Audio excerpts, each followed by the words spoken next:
Then I will find the image to create the clipping mask. It's the image we have found into the shape here. I will stretch it, make it fixed.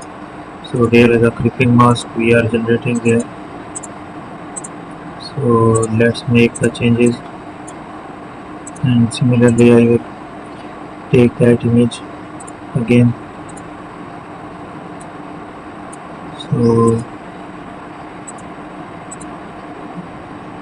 I will go back to the shape here, make the changes, then I will go to that image.